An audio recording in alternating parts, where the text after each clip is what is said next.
Hello guys, welcome back to our channel postal insight. तो आज के वीडियो में हम लोग डिस्कस करेंगे पोस्ट ऑफिस में चालू जो सब सेविंग स्कीम्स है उनके बारे में।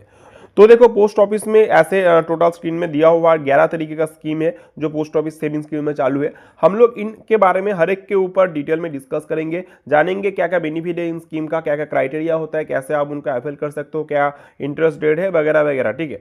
सो देखो, पहला स्कीम जो है दैट इज एसबी स्कीम यानी कि सेविंग्स बैंक अकाउंट का स्कीम। फिर दूसरा आता है आरडी स्कीम यानी कि रिकॉर्डिंग डिपॉजिट का स्कीम। फिर ये टीडी यानी कि टाइम डिपॉजिट। फिर आता है एसएससी यानी कि सुकन्या समृद्धि अकाउंट। फिर आता है एमआईएस यानी कि मंथली इनकम स्कीम। फिर आता है एससीएसएस यानी कि सीनियर सिटीजन सेविंग स्कीम। फिर आता है पीपीएफ यानी कि पब्लिक प्रोविडेंट फंड। फिर है केवीपी यानी कि किसान विकास पात्र। फिर है एमएसएससी यानी कि महिला सम्मान सेविंग सर्टिफिकेट। फिर है एनएससी यानी कि नेशनल सेविंग सर्टिफिकेट। और फिर है पीएमसीएसएस यानी कि प्रधानमंत्री केयर्स फॉर चिल्ड्रन स्कीम। ठीक है।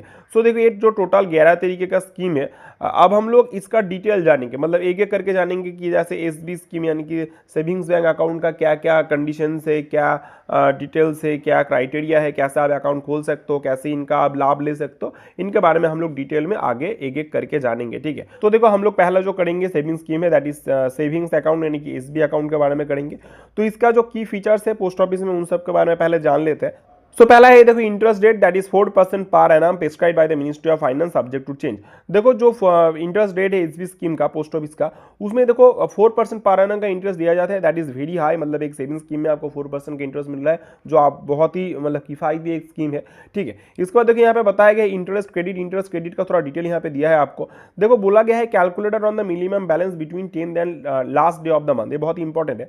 आपका जो अकाउंट का बैलेंस होगा, ठीक है, जिस महीने में वो अकाउंट बैलेंस हम क्रेडिट मतलब उसका कैलकुलेशन किया जाएगा। सोचो आपका अभी चल रहा है दिसंबर मंथ, तो दिसंबर मंथ का अकाउंट बैलेंस आपका चेक मतलब क्रेडिट हो रहा है। ठीक है। इसमें कैसे क्रेडिट होगा, आपका जो 1 से 10 तारीख तक का बैलेंस है उसमें कोई मैटर नहीं करता, आपका कुछ भी बैलेंस यहाँ पे रह सकता है, वो दैट इज डजन काउंट। लेकिन 10 तारीख से लेके उस मंथ के लास्ट तारीख तक, जैसे दिसंबर में 31 है, ठीक है, इसमें इन डेट के बीच में आपका सबसे मिनिमम जो बैलेंस है, सबसे मिनिमम बैलेंस यानी कि सोचो आपके अकाउंट पे 90,000 रुपीज है। ठीक है, 90,000 रुपीज है। अभी आपने क्या किया, आपने 50,000 एक बार विड्रॉल किया, 16 तारीख को विड्रॉल किया, सपोज 16 दिसंबर को विड्रॉल किया।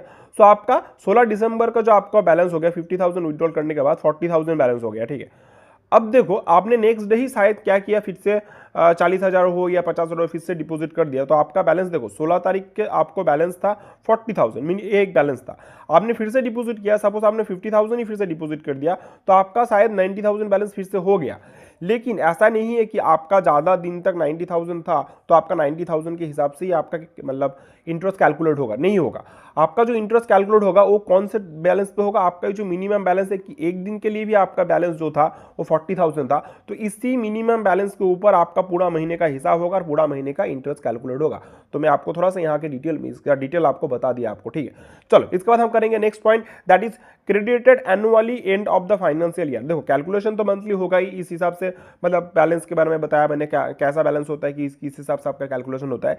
लेकिन जो इंटरेस्ट ऐड होगा, इंटरेस्ट दिया जाएगा अकाउंट में, वो दिया जाएगा at the end of the financial year, यानी कि मार्च के बाद आपको अप्रैल में आपका क्या होगा, आपका इंटरेस्ट क्रेडिट होगा। ठीक है। इसका अर्थ है that is no interest if balance falls below 500 during the calculation period. देखो, अब जब कैलकुलेशन हो रहा है हर एक महीने में, आपका अगर बैलेंस 500 से नीचे हो तब आपको कोई भी इंटरेस्ट आपको दिया नहीं जाएगा। मतलब 400 रुपये भी है तो उसके ऊपर भी कोई ऐसा आपको इंटरेस्ट नहीं मिलेगा। तो 500 मिनिमम बैलेंस आपका होना ही होना चाहिए। फिर देखो, टैक्स बेनिफिट, यहाँ पे टैक्स बेनिफिट दिया जाता है 10,000 रुपीज़ तक आपका टैक्स का छूट दिया जाता है ईटीटी के अंडर, इनकम टैक्स एक्ट में।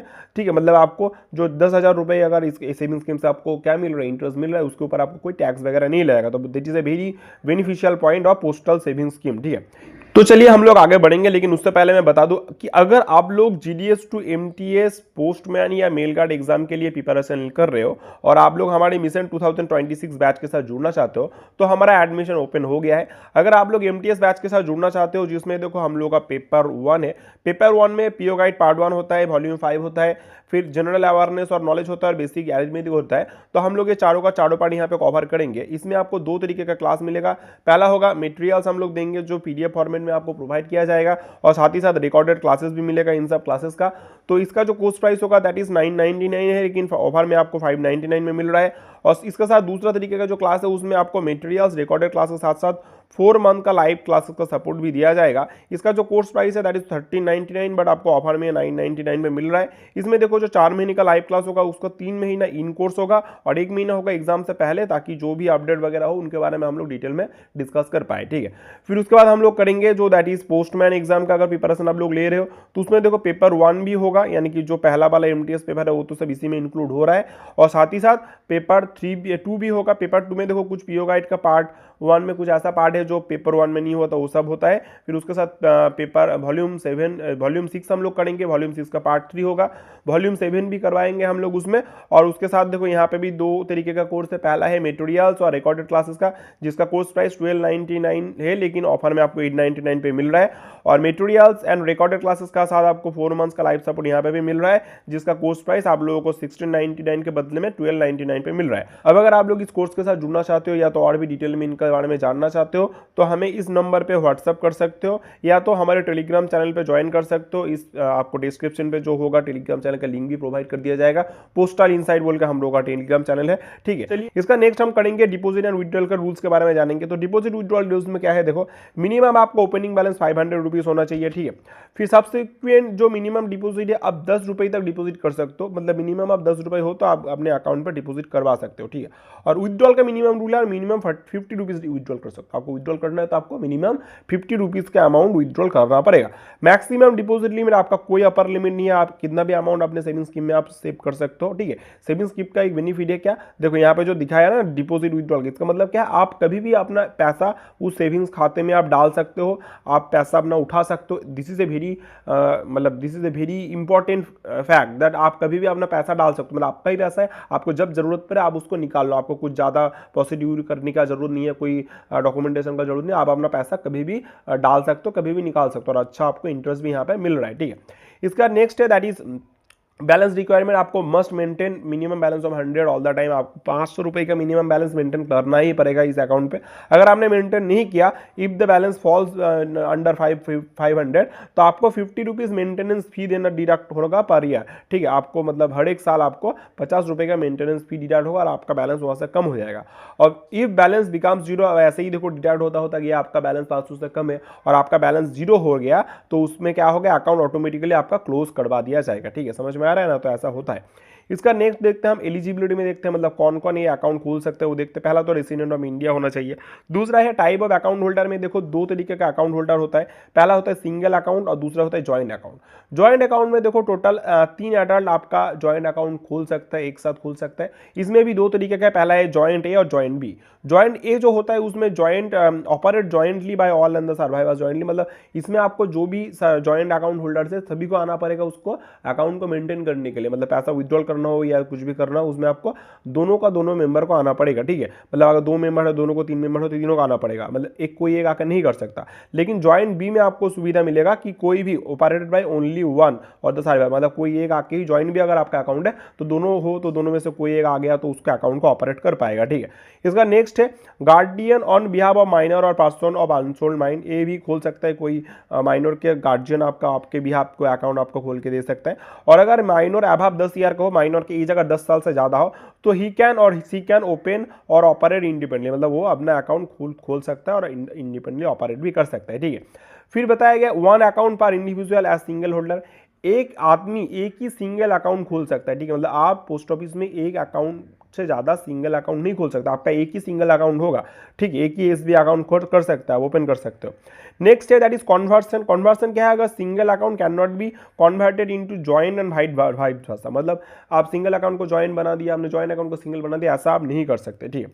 यहाँ पे एक बताया गया on the death of the joint account holder surviving holder become solo owner if he और she already has a single account, joint account must be close. अब देखो 2 जन मिलकर एक जॉइंट अकाउंट बना है, इनमें से एक का शायद डेथ हो गया या कुछ प्रॉब्लम हुआ, तो उनमें क्या हुआ कि उनका जो जॉइंट होल्डर था, उनका जो और एक जो सर्वाइविंग अकाउंट होल्डर है, उनका क्या होगा जॉइंट अकाउंट, तब उस केस में वो सोलो अकाउंट बन जाएगा, मतलब सिंगल अकाउंट बन जाएगा। लेकिन अगर उस पर्सन का, जैसे सोचो ए और बी है, ठीक है, इनमें से जॉइंट अकाउंट होल्डर, तो ए का शायद डेथ हो गया है तो बी जो है, बी का जो जॉइंट अकाउंट है सोलो अकाउंट बन जाएगा। लेकिन बी का सपोज अगर एक already solo account single account बना हुआ है तो ये जॉइंट अकाउंट जो होगा इन दोनों का, ये जॉइंट अकाउंट का आपको क्लोज करना पड़ेगा, क्योंकि बी का ऑलरेडी एक सिंगल अकाउंट है। और अगर उनका सिंगल अकाउंट ना हो तो ये जो जॉइंट अकाउंट है, ये जॉइंट अकाउंट ही खुद ब खुद सिंगल अकाउंट में कन्वर्ट हो जाएगा। समझ में आ रहा है ना। चलो इसके बाद नेक्स्ट करेंगे हम लोग, that is minor to the adult conversion. ठीक है, एक इंपॉर्टेंट पॉइंट है, अगर कभी आपने पोस्ट ऑफिस में ऐसा माइनर अकाउंट ओपन किया हो तो आपका जब आप 18 साल के हो जाएंगे तब आपको माइनर से लेके कुछ माइनर्स को कुछ डॉक्यूमेंट्स वहाँ पे सबमिट करना पड़ेगा और उसको एडल्ट अकाउंट बनाना पड़ेगा। उसके लिए आपको एक नया न्यू अकाउंट ओपनिंग फॉर्म आपको सबमिट करना पड़ेगा। उसके साथ आपको एक फ्रेश KYC डॉक्यूमेंट्स भी देना पड़ेगा। ठीक है, KYC में आपको बोला जाएगा क्या क्या डॉक्यूमेंट्स लगता है, वो सब आप सबमिट करेंगे, फिर आपका कन्वर्सन कर दिया जाएगा और कन्वर्सन जो होगा मैंडेटरी है। ठीक है, नेक्स्ट इसके बाद हम करेंगे that is nomination facility. Nomination facility में क्या क्या है, देखो available at account opening Bhaya form 10। Form 10 के जरिए आप नॉमिनेशन आपका अपडेट कर सकते हो या तो डाल सकते हो। इसमें देखो आप total up to 4 nominees can be added, आप 4 नॉमिनी आप ऐड कर सकते हो। ठीक है, और नॉमिनी आप चेंज भी कर सकते हो। इस समझ लीजिए कि आपने किसी को नॉमिनी किया, आप बाद में चाहो तो नॉमिनी आप चेंज भी कर सकते हो। उसमें आपको फॉर्म 10 से आपको नॉमिनी चेंज करवाया जाएगा। ठीक है, फिर नेक्स्ट है दैट इज ऑप्शंस में देखो आप नॉमिनी एज एब्सोल्यूट ओनर और nominee as trusted legal heir. आप नॉमिनी का फीचर भी आप डाल सकते हो, क्योंकि नॉमिनी आपका एब्सोल्यूट ओनर होगा, आपके एब्सेंस में क्या वही आपका अकाउंट का पूरा ओनर होगा, या वो एक ट्रस्टी या लीगल हेयर के जैसा आपको वो मतलब वो उसका साथ ट्रीटमेंट होगा, वो आप डिसाइड कर सकते हो। ठीक है, उसका नेक्स्ट हम करेंगे that is silent account. Silent account क्या होता है, अगर आपने इफ नो ऑपरेशन डिपोजिट और विड्रॉल, डिपोजिट विड्रॉल में से कुछ भी आपने 3 साल तक 3 कंसेक्यूटिव फाइनेंशियल ईयर तक आपने नहीं किया तो आपका अकाउंट जो होगा वो साइलेंट हो जाएगा। ठीक है, मतलब आपका अकाउंट बंद नहीं होगा, आपका अकाउंट साइलेंट हो जाएगा। साइलेंट अकाउंट होने के बाद आपको क्या करना पड़ेगा, उसको डीएक्टिवेशन के लिए आपको KYC फॉर्म और एप्लीकेशन वगैरह पोस्ट ऑफिस में जमा करना पड़ेगा। इसके लिए आपको कोई चार्जेस नहीं रहेगा, लेकिन आपको डॉक्यूमेंटेशन फिर से देना पड़ेगा। समझ में आ रहा है ना। इसका नेक्स्ट करेंगे कुछ एडिशनल फीचर्स हम लोग देखेंगे। ऑन रिक्वेस्ट यानी कि आप इसके लिए रिक्वेस्ट कर सकते हो, आप अपना जो फीचर अगर आप चाहते हो तो पहला जो है that is cheque book facility आपको मिल सकता है, ATM डेबिट कार्ड मिल सकता है, online banking, NEFT, RTGS, fund transfer, PPA basis से contribution, account opening and closing, ये सब आप कर सकते हो ऑनलाइन में ही। ठीक है, सोशल सिक्योरिटी स्कीम्स आपको दिया जाएगा, जैसे अटल पेंशन योजना आप अपने अकाउंट से कटवा सकते हो, प्रधानमंत्री सुरक्षा बीमा योजना कर सकते हो, प्रधानमंत्री जीवन ज्योति बीमा योजना आप यहाँ से आपका अवेल कर सकते हो। ठीक है, eKYC and online account opening का भी अभी सुविधा आपको दिया जाता है, और ऑनलाइन इंटरेस्ट सर्टिफिकेट डाउनलोड भी आप कर सकते हो। ठीक है, तो ये सब सुविधा है जो अभी पोस्ट ऑफिस में एडिशनली आपको यहाँ पे बेनिफिट भी ये सब मिल सकता है। आप इनको थोड़ा सा ऑन रिक्वेस्ट आप अपने अकाउंट में ये सब जोड़ सकते हो। ठीक है, चलो इसके बाद हम करेंगे नेक्स्ट दैट इज सेकंड हम लोग का जो था दैट इज RD यानी कि रिकरिंग डिपॉजिट। रिकरिंग डिपॉजिट क्या है, बहुत ही अच्छा एक पोस्ट ऑफिस सेविंग स्कीम है। इसमें आप क्या कर सकते हो, आप एक मतलब हर महीने एक फिक्स अमाउंट में मनी आप जमा करेंगे, आपको यहाँ पर अच्छा इंटरेस्ट भी मिलेगा, और आपको 5 साल तक ये पैसा जमा करना पड़ता है, और 5 साल के बाद आपको ये अच्छा अमाउंट में आपको एक रिटर्न देगा। ठीक है, तो इसको रिकरिंग डिपॉजिट बोला जाता है, जिसमें आप हर महीने आप एक fixed amount of money save करते करते जाते हो पोस्ट ऑफिस में। ठीक है, बहुत ही अच्छा स्कीम है, तो हम लोग इसका डिटेल में जानेंगे। तो सबसे पहला जो दे दैट इज इंटरेस्ट रेट, बहुत ही important point, that is 6.7% per annum का अभी इंटरेस्ट रेट दिया गया है। ये जो ये इंपॉर्टेंट पॉइंट है, क्वार्टरली कंपाउंडेड। देखो सेविंग स्कीम तो हर महीने कैलकुलेट होता था सेविंग्स का जो इंटरेस्ट है दैट इज, लेकिन रिकॉर्डिंग में हर 3 महीने का आपका इंटरेस्ट कैलकुलेशन किया जाएगा। समझ में आ रहा है ना। फिर next that is deposited rules. Deposited rules में आप देख सकते हो मिनिमम आप जो डिपॉजिट कर सकते हो 100 रुपीज पर मंथ का कर सकते हो। ठीक है, और इन द मल्टीपल ऑफ 10, देखो मल्टीपल ऑफ 10 यानी कि आप 100 रुपीज मिनिमम कर सकते हो, या तो 110 रुपीज का कर सकते हो, 130 रुपीज का कर सकते हो, 155 रुपीज का नहीं कर सकते। ठीक है, मतलब मल्टीपल ऑफ 10 होना चाहिए। आप 200 का कर सकते हो, 260 का कर सकते हो, 290 का कर सकते हो, लेकिन ऐसा कि नहीं कि आप 295 रुपीज का कर सकते हो, 293 रुपीज का कर सकते हो। आपको मल्टीपल ऑफ 10 में और मिनिमम 100 रुपीज का आप हर महीने का डिपॉजिट बना सकते हो। ठीक है, दूसरा है मैक्सिमम डिपॉजिट। इसमें नो अपर लिमिट, आप कितने भी अमाउंट का आप चाहो तो अपना मंथली इनकम स्कीम का मतलब जो पैसा का फिक्स्ड रेट है वो आप सेट कर सकते हो। ठीक है, लेकिन उसी पैसा को आपको हर महीने देना पड़ेगा। समझ में आ रहा है ना।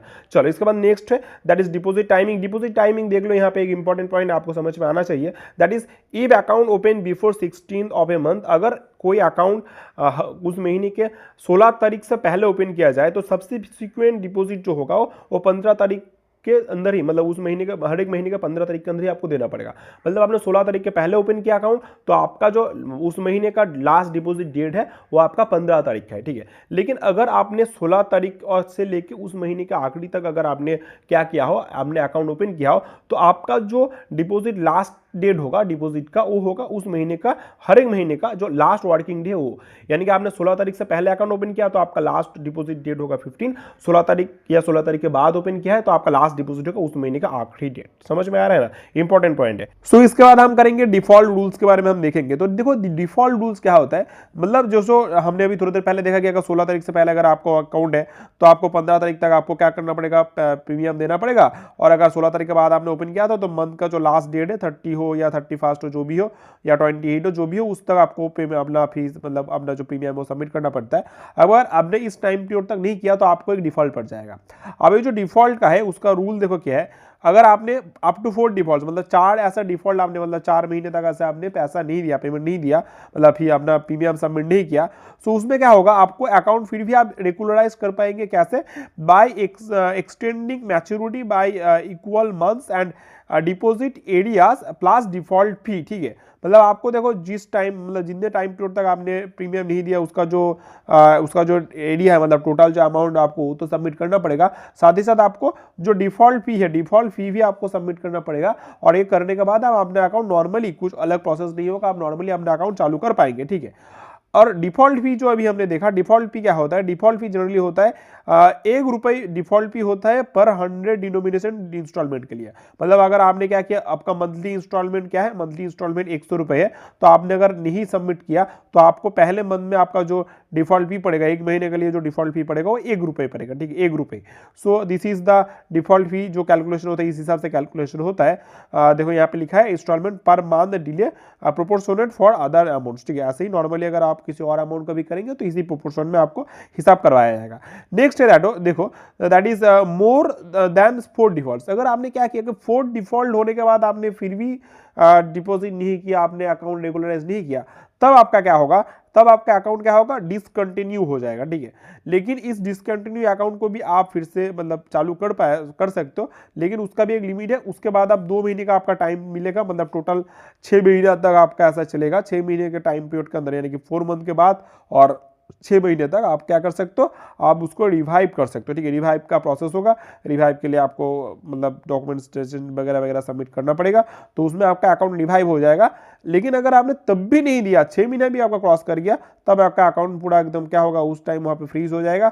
तब आप तो जब मैच्योरिटी का टाइम हो या कुछ टाइम तभी उसका कुछ क्लेम वगैरह कर पाएंगे, लेकिन उसके बाद आप अपना अकाउंट रेगुलराइज नहीं कर पाएंगे, ठीक है। इसके बाद हम करेंगे एडवांस डिपॉजिट के बारे में जानेंगे। एडवांस डिपॉजिट क्या होता है, आपका जो इंस्टॉलमेंट है, ठीक है, यानी कि पर मंथ आपको जो पैसा देना पड़ रहा है आप चाहो तो इस इंस्टॉलमेंट को एडवांस में भी कर सकते हो। मतलब आप 6 महीने का, 3 महीने का, 4 महीने का या 10 या 12, 14, 16 महीना जो भी हो, 1 साल, 1.5 साल, 2 साल तक भी आप एडवांस में डिपॉजिट कर पाएंगे, ठीक है।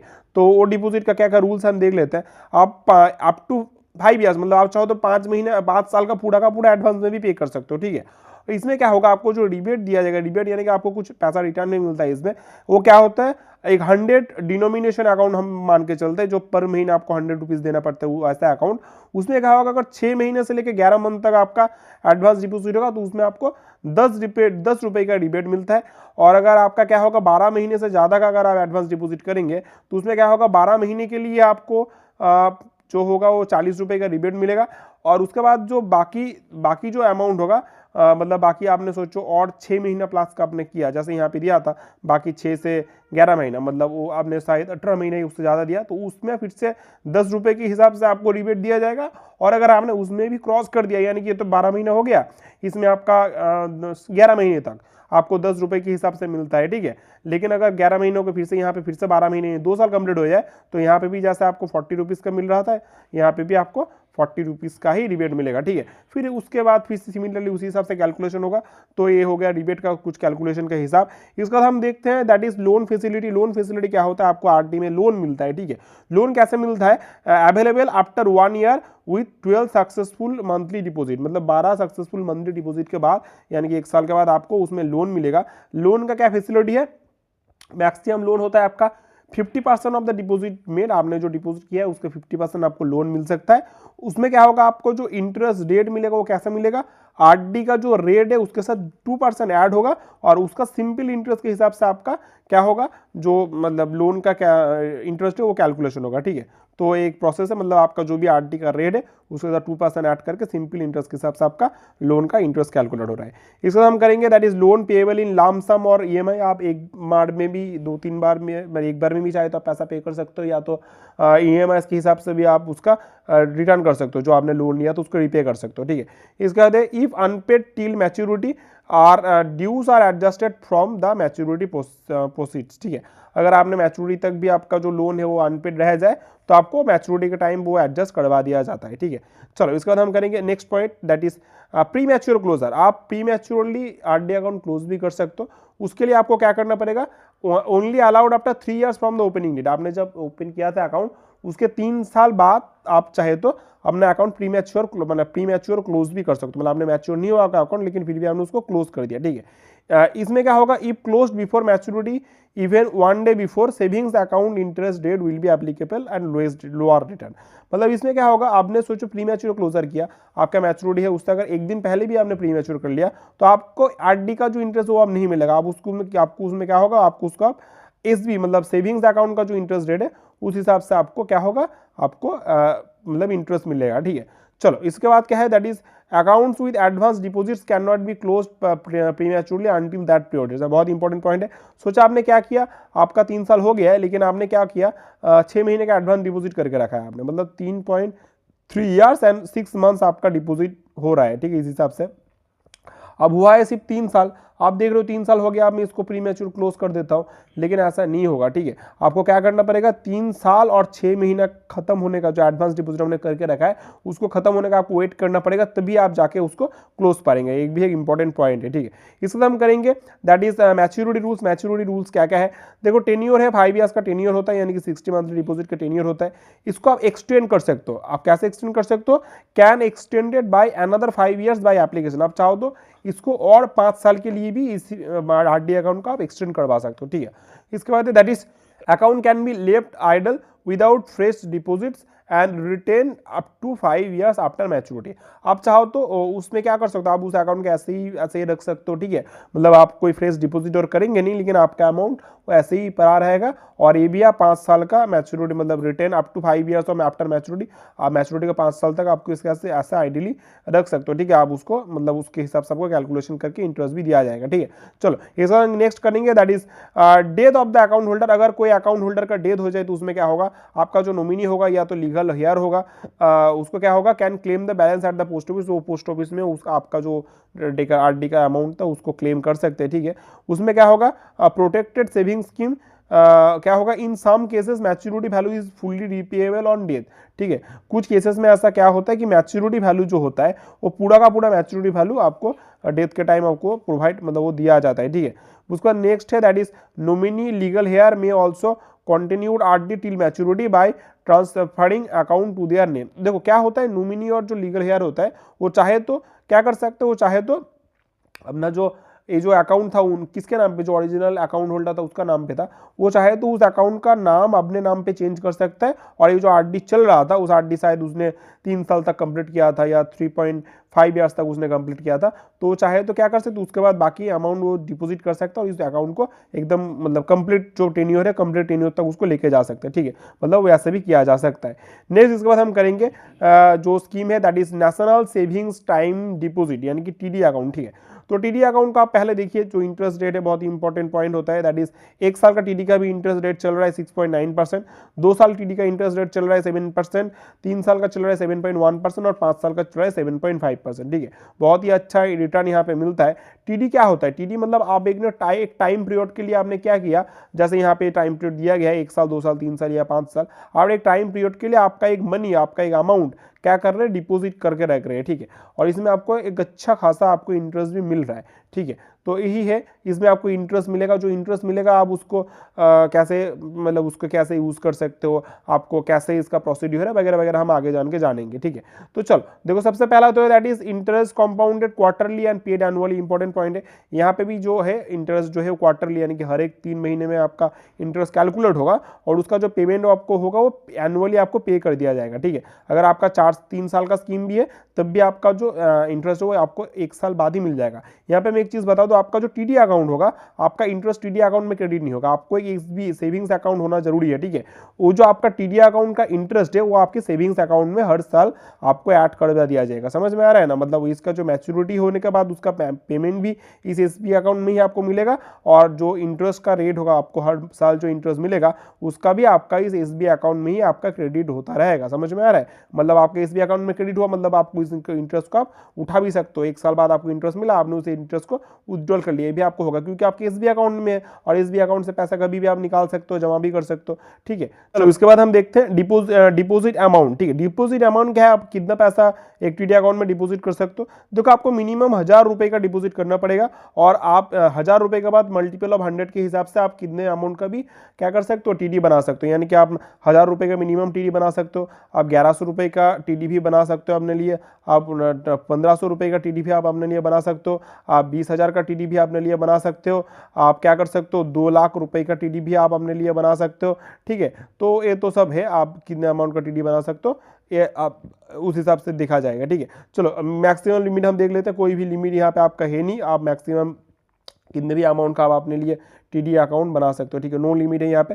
और depositor can open multiple accounts in a single और जॉइंट नेम। देखो एक भी इंपॉर्टेंट पॉइंट है, जो डिपॉजिटर है, जो टीडी अकाउंट होता है वो मल्टीपल टीडी अकाउंट बनवाया जा सकता है। मतलब ये डिपॉजिटर अपने लिए या जॉइंट अकाउंट, अगर दो जन एक साथ अकाउंट बना रहे हैं तो या उसके लिए भी 2 जन हो सकते हैं या 3 जन भी एक साथ जॉइंट अकाउंट बना सकते हैं। वो क्या कर सकते हैं, मल्टीपल, मतलब जितना अच्छा है उतना आप टीडी अकाउंट भी क्रिएट कर पाएंगे, ठीक है। समझ में आ रहा है ना। चलो इसके बाद हम नेक्स्ट करते हैं, दैट इज एलिजिबिलिटी हम देख लेते हैं। सबसे पहला एलिजिबिलिटी है must be A resident of, तो पहला तो इंडिया का रेसिडेंट होगा। फिर उसके बाद है हु कैन ओपन एक सिंगल अकाउंट एडल्ट, कोई भी एक सिंगल एडल्ट आप खुद के लिए अपना अकाउंट ओपन करवा सकते हैं। जॉइंट अकाउंट बना सकते हैं कौन, 3 एडल्ट यहाँ पे एक साथ ऐड होगा, जिसमें यहाँ पे भी जॉइंट ए फैसिलिटी है यानी कि जॉइंटली ऑपरेट होगा और जॉइंट बी यानी कि सेपरेटली उसको ऑपरेट कर पाएंगे, ठीक है।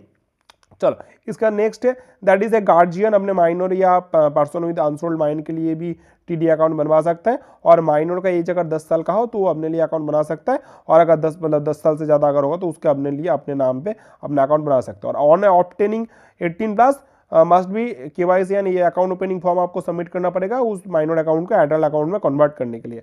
मतलब आप समझ रहे हो ये पार्ट पूरा तो लगभग सेम ही है, यही कंडीशंस को पहले भी हमने देखा था। तो चलो इसके बाद हम करेंगे next, that is interest payment. Interest payment क्या होता है, देखो कंपाउंड होता है क्वार्टरली, मतलब इंटरेस्ट का जो पेमेंट है वो क्वार्टरली कंपाउंड किया जाएगा और उसको क्या होगा एनुअली पे किया जाएगा। मैंने थोड़ी देर पहले उसको समझाया कैसे वो पे होता है एसबी अकाउंट में, ठीक है। इसके बाद हम करेंगे, देखो can be credited to post office account और एनी बैंक अकाउंट भाया ईसीएस ऑन स्टैंडिंग इंस्ट्रक्शन। देखो मैंने तो पहले तो सिर्फ पोस्ट ऑफिस सेविंग्स बैंक के बारे में बताया था, लेकिन आप चाहे तो किसी और बैंक अकाउंट में भी अपना इंटरेस्ट पे मतलब क्रेडिट करवा सकते हो, ठीक है। उसमें आपको कुछ प्रोसीड्यूर्स फॉलो करना पड़ेगा और आप फिर उसको भी कर सकते हैं।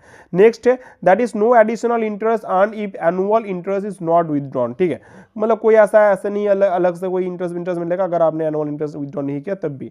चलो इसके बाद हम नेक्स्ट करेंगे that is tenure options. Tenure options हम देख लेते हैं क्या क्या टेन्योर है। 1 साल का टीडी होता है, 2 साल का टीडी होता है, 3 साल का होता है, 5 साल का टीडी होता है, ठीक है। हमने थोड़ा देर पहले उसकी इंटरेस्ट रेट भी देख लिया था क्योंकि कितने साल का टीडी आप बनवा सकते हो। चलो इसके बाद हम देखते हैं प्रीमेच्योर क्लोजर का देख लेते हैं। प्रीमेच्योर क्लोजर में क्या होता है, देखो not allowed with in 6 month, 6 महीने के पहले आप उसको क्या क्लोज नहीं कर सकते। जब हमने अकाउंट ओपन किया तो उसके 6 महीने बाद ही आप उसको क्लोज कर सकते हो। और 6 महीने के बाद जो क्लोजर अकाउंट का रूल्स है वो पहले हम देख लेते हैं। जैसे 1 to 3 ईयर का टीडी हो तो आप 6 महीने के बाद और 1 साल से पहले, मतलब 6 महीना हो गया और 1 साल उसके पहले आपको क्लोज करना पड़ेगा, ठीक है। क्योंकि 1 साल का क्लोजर है मतलब उसके मैच्योरिटी से पहले आपको उसको क्लोज करना पड़ेगा। अगर आपने क्या किया 6 महीने का बाद या 1 साल के अंदर आपने उसको क्लोज किया तो क्या होगा, आपको इंटरेस्ट जो होगा पोस्ट ऑफिस सेविंग्स बैंक के इंटरेस्ट रेट के हिसाब से आपको मिलेगा। समझ में आ रहा है ना। अब अगर देखो अगर 2 साल से या 3 साल का टीडी अकाउंट है, अब आपने उसको क्या किया एक साल से पहले नहीं 1 साल के बाद आपने उसको क्लोज किया तो उसमें क्या होगा, जो 1 साल आपने उसको रखा था इसके लिए क्या होगा, आपको 2% less than the TD rate of the corresponding complete tenure for part periods less than A PO savings interest. ठीक है, इसमें क्या होगा, देखो आपने 1 साल कंप्लीट किया तो आपको 1 साल का हिसाब से आपको मिलेगा, जो टीडी रेट है उससे 2% माइनस करवाया जाएगा, करवाने के बाद आपको उसका पेमेंट मिलेगा। समझ में आ रहा है ना। अब देखो जो 5 साल का टीडी अकाउंट है, 5 साल का TD account can not be close before 4 years, if close after 4 years but before maturity only savings bank interest rate will be application. ठीक है, अब क्या होगा, आपने क्या किया, सबसे पहला तो 5 साल का टीडी अकाउंट आप 4 साल से पहले आप क्लोज नहीं कर सकते, और अगर आपने उसके बाद क्लोज किया तो आपको सेविंग्स अकाउंट के रेट के हिसाब से आपको इंटरेस्ट मिलेगा। समझ में आ रहा है। इसके बाद हम नेक्स्ट करेंगे, that is any excess interest already paid will be deducted during closure.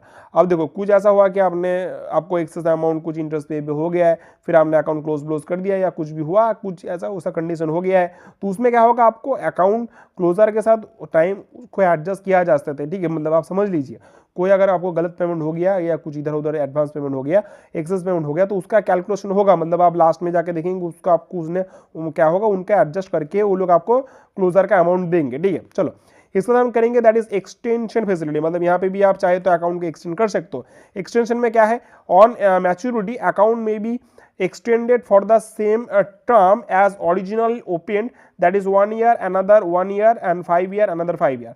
देखो आपने 1 साल का 1 ईयर टीडी बनाया था, तो आप चाहो तो फिर से उसको 1 साल का टीडी में आप फिर से 1 साल के लिए उसको एक्सटेंड कर सकते हो, या तो आपने 5 साल का टीडी बनाया था तो फिर आप अनदर 5 ईयर के लिए भी उनको एक्सटेंड कर सकते हो। इसमें क्या होगा, extensions must be requested within. Extend जो होगा आपको कब करना पड़ेगा, अगर आपने 1 साल का टीडी बनाया है तो आपको 6 मंथ के अंदर आपको क्या उसका एप्लीकेशन देना पड़ेगा। 2 ईयर का टीडी बनाया है तो 12 साल का 12 महीने के अंदर आपको क्या होगा, उसका एप्लीकेशन देना पड़ेगा। 3 साल का से लेके 5 साल का टीडी हो तो आपको 18 महीने के अंदर आपको क्या करना पड़ेगा, एक्सटेंशन का रिक्वेस्ट देना पड़ेगा। ठीक है, account can be extended only twice. आप 2 बार ही अकाउंट एक्सटेंड कर सकते हो, उससे ज़्यादा नहीं कर सकते। New interest date at the time of extension maturity date will be apply. अब देखो आपने जब एक्सटेंड किया था, जिस टाइम आपका एक्सटेंशन हो रहा है उसमें जो नया इंटरेस्ट रेट है उस रेट को अप्लाई किया जाएगा। मतलब ऐसा नहीं कि आपको पहले 9% का हिसाब से हो या 8% के हिसाब से हो, 7% के हिसाब से हो, आपको इंटरेस्ट मिल रहा था, आपने एक्सटेंड कर दिया तो आपको उस टाइम पे आपका शायद 5% का रेट चल रहा है, तो ऐसा नहीं कि आपको 5% मतलब 7% ही मिलेगा। उस टाइम पे 5% चल रहा है यानी कि आपको 5% ही दिया जाएगा। अगर उस टाइम 8% चलता तो आपको 8% के हिसाब से ही रेट दिया जाता। समझ में आ रहा है ना। इसको हम करेंगे that is pledging of account. Pledging of account क्या होता है, TD account can be pledged और transfer security as security to president of India, government of state, RBI scheduled banks, cooperative bank society, corporate government scheme, local authorities and dot dot dot, ये सब देखो दिया है। तो आप चाहो तो आपने अकाउंट को प्लेज भी कर सकते हो। ठीक है, प्लेज करने के लिए आप यहाँ पे जाके उन पे एप्लीकेशन डाल के आप अकाउंट प्लेजिंग के लिए भी डाल सकते हो। ठीक है, इसमें हम नेक्स्ट करेंगे that is maturity rules. Maturity क्या है, principal amount repayable after the tenure of 1, 2, 3 और 4 ईयर्स। जो प्रिंसिपल अमाउंट है, मतलब सपोज आपने 50,000 रुपए का आपने अकाउंट ओपन किया था, तो जो अमाउंट है आपको तो उसका जो टेन्योर है उसको क्लोज होने के बाद ही आपको मिलेगा। ठीक है, और जो इंटरेस्ट है वो आपको तो मिल ही रहा है, एनुअली आपको ऐड होता ही जा रहा है। If account is closed on maturity, balance continue to earn POSB account, POSB savings account interest until closure. अब देखो क्या हुआ है, जो अकाउंट है उसको क्लोज नहीं किया गया, मैच्योरिटी के बाद वो अकाउंट क्लोज नहीं किया गया, उसको रखा गया है, तो उसके बाद जितने टाइम तक वो रहेगा उसको पीओएसबी अकाउंट का रेट मिलता रहेगा। समझ में आ रहा है, मतलब टीडी का रेट नहीं मिलेगा लेकिन पीओ का रेट मिलता रहेगा। उसके बाद हम नेक्स्ट करेंगे that is on death of the account holder. अब देखो क्या हुआ, जो अकाउंट होल्डर अगर उनका डेथ हो जाए, ठीक है, ऑन अकाउंट उसमें क्या होगा, सिंगल अकाउंट या उसमें अगर हो तो अमाउंट और इंटरेस्ट जो होगा pay to the nominee of the legal heir, जो अमाउंट होगा ये उसका इंटरेस्ट होगा वो नॉमिनी को या लीगल हेयर को मिल जाएगा। अगर जॉइंट अकाउंट हो जिसमें ऑल होल्डर, अगर सभी होल्डर मतलब डिक्रीज हो जाए, मतलब डेथ हो जाए, तो उसमें भी क्या होगा, जो नॉमिनी या लीगल हेयर होगा उनको पैसा दिया जाएगा। अब क्या होगा, जॉइंट अकाउंट होल्डर में अगर एक होल्डर का डाई हो जाए तो जो सर्वाइविंग होल्डर रहेगा उनको जो फुल्ली बिकम ओनर, उनको पूरा का पूरा ओनरशिप दे दिया जाएगा। उसके बाद वो कंटिन्यू करेंगे और उसके बाद फिर उनको अकाउंट क्लोज वगैरह करने का जो है वो सब प्रोसीड्यूर उनको फॉलो करना है। उसका नेक्स्ट है दैट इज नॉमिनी और legal heir. Maximum 3 legal heir या नॉमिनी आप इंटरेस्ट ऐड कर सकते हो, नॉमिनी ऐड कर सकते हो किसमें, टीडी अकाउंट के लिए। ठीक है, may also continue the account till maturity be eligible. अब देखो अगर सभी का डेथ हो जाए तो जो नॉमिनी या लीगल हेयर होगा वो भी चाहे तो अकाउंट को मैच्योरिटी तक उनको क्या कर सकते हो, उसको कंटिन्यू कर सकते हैं। ठीक है, तो देखो आज हमने सेविंग्स अकाउंट के बारे में जाना, फिर हमने देखो रिकरिंग डिपॉजिट के बारे में भी जाना, यानी कि आरडी अकाउंट के बारे में भी जाना, फिर हमने टीडी अकाउंट के बारे में भी जाना। तो चलो आज के क्लास में हम इतना ही समझते हैं। इसके बाद वाले क्लास में हम लोग क्या करेंगे, सुकन्या समृद्धि अकाउंट के बारे में जानेंगे और ऐसे भी और कुछ स्कीम्स के बारे में जानेंगे। तो आज का वीडियो हम यहीं पे खत्म करते हैं। अगर आपको वीडियोस पसंद आया तो इनको लाइक कीजिए, दोस्तों के साथ शेयर कीजिए, हमारे चैनल को सब्सक्राइब कीजिए और ऐसे वीडियोस देखने के लिए तो बने रहिए। और अगर कोर्स के साथ ज्वाइन करना चाहते हो तो इस नंबर पर व्हाट्सएप कीजिए या तो टेलीग्राम चैनल पर ज्वाइन कीजिए। जल्दी मिलते हैं दोबारा नई वीडियोस के साथ।